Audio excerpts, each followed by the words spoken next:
Night and day, you are the one. Only you, 'neath the moon or under the sun.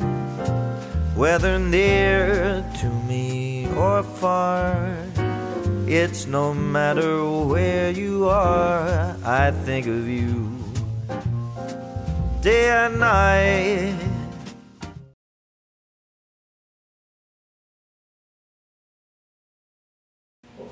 Hi, welcome to my studio. My name is Michael Flohr. I'm working on some final touches of embellishing on a new painting that I'm working on. It's called Soulmates. It's a fine art limited edition, and it's a beautiful piece I've been working on probably the last couple months here, and it's coming out really beautiful. And this is kind of one of those stories where my wife and I, Melissa, and our first son, Emmett, were in New York about a year ago. And one of those times kind of when you're in a restaurant, and for me, I always say I have greedy eyes. I can't just enjoy a restaurant, and I always have to figure out how am I going to paint this, how am I going to put this onto canvas. So this was one of those moments where I'm sitting there and I'm eavesdropping, listening to people, and there's a couple over there, and they're just they're almost in that like bliss, that wedding, kind of maybe they just got married or maybe they're just on a date, but they look like they're kind of our soulmates.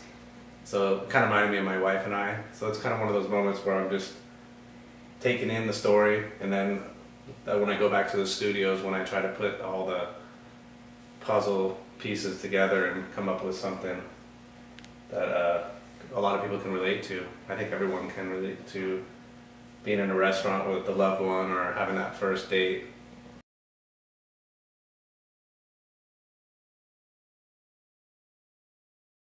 A lot of you know me from my bar scenes, and those are some of my favorite pieces to do. And this is one called Shaken Not Stirred, and it's that classic image of, a woman at the bar, the bartender pouring a drink, kind of creating a little story.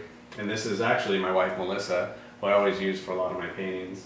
So she's kind of sitting here, and this is kind of maybe a little hypothetical story of, a woman at a bar, and maybe she's waiting for the guy who just left to come back to get his drink, or he's pouring a drink for someone. So it kind of creates a little story. So it just gets your imagination going. Why is she here alone? What is she doing? And creating that gesture, as I always talk about gesture in some of the paintings, is when you don't have to have every detail in the face or in the clothes. Like when you see someone from across the room, or say your father or wife, it's them without seeing the eye color. You just recognize that gesture. So that's what I like to paint, is just the impression of the subject. Like my wife Melissa, this is her without seeing every detail, and she's looking towards the bartender, so that's creating kind of a neat little story going on here.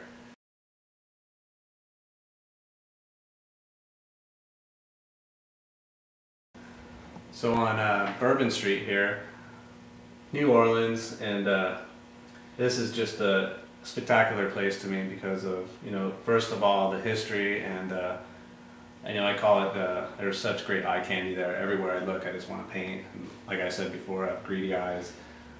I just can't walk down the street without figuring out how I'm going to paint this. So this was one of those nights when sun just went down and it's raining, and cars are going by, people are walking into restaurants.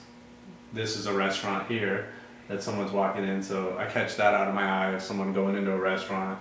The classic figure that I love painting is the umbrella, either a female or a woman or a man walking down the street with that lonely kind of umbrella is really a neat kind of subject for me. But I think New Orleans is definitely a place that has been around forever, and it's been through a lot, and I think it'll always be around. It'll always recover from whatever challenges it has, and the architecture is amazing there, and it's just a fun place to go. And I think as history has shown, a lot of artists love painting it, and this is, I think, the third piece of a series I've been doing on New Orleans. It's I think I'll be doing more in the future, just because there's hundreds of paintings waiting to be painted there in New Orleans. Night and day, why is it so that there's longing for you follows wherever I go? Night and day, why is it so that there's longing for you follows wherever